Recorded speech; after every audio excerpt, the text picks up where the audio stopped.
शत्रु की आधी शक्ति को खींचने वाले महाबली बाली ने जब हनुमान जी को ललकारा।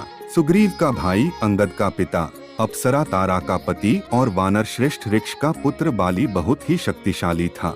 देवराज इंद्र का धर्म पुत्र और किष्किंधा का राजा बाली जिससे भी लड़ता था, लड़ने वाला कितना ही शक्तिशाली हो, उसकी आधी शक्ति बाली में समा जाती थी और लड़ने वाला कमजोर होकर मारा जाता था। रामायण के अनुसार बाली को उसके धर्मपिता इंद्र से एक स्वर्ण हार प्राप्त हुआ था। इसी हार की शक्ति के कारण बाली लगभग अजेय था। उसने कई युद्ध लड़े और सभी में वह जीता। इस स्वर्ण हार को ब्रह्मा ने मंत्रयुक्त करके यह वरदान दिया था कि इसको पहनकर बाली जब भी रणभूमि में अपने शत्रु का सामना करेगा तो उसके शत्रु की आधी शक्ति क्षीण हो जाएगी और यह आधी शक्ति बाली को प्राप्त हो जाएगी। यही बाली की शक्ति का राज था। बाली ने कई योद्धाओं को हराया। बाली ने अपनी इस अद्भुत शक्ति के बल पर 1000 हाथियों का बल रखने वाले दुंदुभि नामक असुर का वध कर दिया था। दुदुम्भी के बाद बाली ने उसके भाई मायावी का भी एक गुफा में वध कर दिया था। रावण ने उसकी शक्ति के चर्चे सुनकर उससे युद्ध करने की ठानी, लेकिन बाली ने रावण को अपनी कांख में 6 माह तक दबाए रखा। अंत में रावण ने उससे हार मानकर उससे मित्रता कर ली। राम भी बाली के सामने नहीं आए। एक भ्रम के कारण सुग्रीव के प्रति बाली के मन में नफरत हो गई। इसी के चलते बाली ने अपने भाई सुग्रीव की पत्नी को हड़प कर सुग्रीव को बलपूर्वक अपने राज्य से बाहर निकाल दिया। हनुमान जी ने सुग्रीव को प्रभु श्री राम से मिलाया। सुग्रीव ने अपनी पीड़ा बताई और यह भी बताया कि बाली किस तरह दूसरों की शक्ति को अपने भीतर खींच लेता है। फिर प्रभु श्री राम ने छुपकर तब तीर से वार कर दिया जब बाली और सुग्रीव में मल्ल युद्ध चल रहा था। चूंकि प्रभु श्री राम ने कोई अपराध नहीं किया था, लेकिन फिर भी बाली के मन में यह दशन था कि उन्होंने मुझे छुपकर मारा। तब प्रभु श्री राम ने उसे वचन दिया कि तेरी यह पीड़ा दूर की जाएगी। जब प्रभु श्री राम ने कृष्णा अवतार लिया तब इसी बाली ने जरा नामक बहेलिया के रूप में नया जन्म लेकर प्रभाव क्षेत्र में विषुक्त तीर से श्री कृष्ण को हिरण समझकर तब मारा जब वे एक पेड़ के नीचे योग निद्रा में विश्राम कर रहे थे। इस तरह बाली का दंश या बदला पूरा हुआ। हनुमान और महाबली बाली के सामना होने की हमें एक कथा मिलती है। बाली को इस बात का घमंड था कि उसे विश्व में कोई हरा नहीं सकता या कोई भी उसका सामना नहीं कर सकता। एक दिन की बात है, राम भक्त हनुमान वन में तपस्या कर रहे थे। उस दौरान अपनी ताकत के नशे में चूर बाली लोगों को धमकाता हुआ वन में पहुंचा और चिल्लाने लगा कि कौन है जो मुझे हरा सकता है।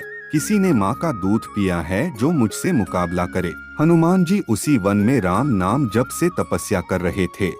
बाली के चिल्लाने से उनकी तपस्या में विघ्न हो रहा था। उन्होंने बाली से कहा, वानर राज आप अति बलशाली हैं, आपको कोई नहीं हरा सकता, लेकिन आप इस तरह चिल्ला क्यों रहे हैं? यह सुनकर बाली भड़क गया। उसने हनुमान जी को चुनौती थी और यहाँ तक कहा कि रे वानर, तू जिसकी भक्ति करता है मैं उसे भी हरा सकता हूँ। राम का मजाक उड़ता देख हनुमान को क्रोध आ गया है और उन्होंने बाली की चुनौती स्वीकार कर ली। तय हुआ कि अगले दिन सूर्योदय होते ही दोनों के बीच दंगल होगा। अगले दिन हनुमान जी तैयार होकर दंगल के लिए निकले ही थे कि ब्रह्मा जी उनके समक्ष प्रकट हुए। उन्होंने हनुमान को समझाने की कोशिश की कि वे बाली की चुनौती स्वीकार न करे, लेकिन हनुमान जी ने कहा कि उसने मेरे प्रभु श्री राम को चुनौती दी है। ऐसे में अब यदि मैं उसकी चुनौती को अस्वीकार कर दूंगा तो दुनिया क्या समझेगी, इसलिए उसे तो सबक सिखाना ही होगा। यह सुनकर ब्रह्मा जी ने कहा, ठीक है, आप दंगल के लिए जाओ, लेकिन अपनी शक्ति का 10वां हिस्सा ही लेकर जाओ, शेष अपने आराध्य के चरण में समर्पित कर दो। दंगल से लौटकर यह शक्ति फिर हासिल कर लेना। यह सुनकर हनुमान जी मान गए और अपनी कुल शक्ति का 10वां हिस्सा लेकर बाली से दंगल करने के लिए चल पड़े। दंगल के मैदान में हनुमान जी ने जैसे ही बाली के सामने अपना कदम रखा, ब्रह्मा जी के वरदान के अनुसार हनुमान जी की शक्ति का आधा हिस्सा बाली के शरीर में समाने लगा। इससे बाली के शरीर में उसे अपार शक्ति का एहसास होने लगा। उसे लगा जैसे ताकत का कोई समंदर शरीर में हिलोरे ले रहा हो। चंद पलों के बाद बाली को लगने लगा मानो उसके शरीर की नसें फटने वाली है और रक्त बाहर निकलने ही वाला है। तभी अचानक ही वहां ब्रह्मा जी प्रकट हुए और उन्होंने बाली से कहा कि खुद को जिंदा रखना चाहते हो तो तुरंत ही हनुमान से कोसों दूर भाग जाओ, अन्यथा तुम्हारा शरीर फट जाएगा। बाली को कुछ समझ में नहीं आया, लेकिन वह ब्रह्मा जी को यूं प्रकट देखकर समझ गया कि कुछ गड़बड़ है और वह वहां से तुरंत ही भाग खड़ा हुआ। बहुत दूर जाने के बाद उसे राहत मिली, शरीर में हल्कापन लगने लगा। तब उसने देखा कि ब्रह्मा जी उसके समक्ष खड़े हैं। तब ब्रह्मा जी ने कहा कि तुम खुद को दुनिया में सबसे शक्तिशाली समझते हो, लेकिन तुम्हारा शरीर हनुमान की शक्ति का छोटा सा हिस्सा भी नहीं संभाल पा रहा है। तुम्हें मैं बताना चाहता हूँ कि हनुमान अपनी शक्ति का 10वां भाग ही लेकर तुमसे लड़ने आए थे। सोचो यदि संपूर्ण भाग लेकर आते तो क्या होता। बाली यह जानकर समझ गया कि मैंने बहुत बड़ी भूल की थी।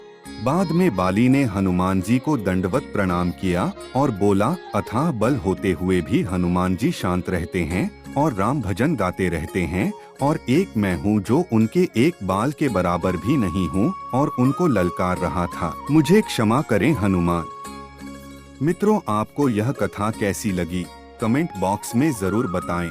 मित्रों, इस वीडियो को लाइक करें और चैनल को सब्सक्राइब जरूर करें, क्योंकि इस चैनल पर हम आपके लिए ऐसी ही रोचक, ज्ञानवर्धक और धार्मिक कथाएं लाते रहते हैं।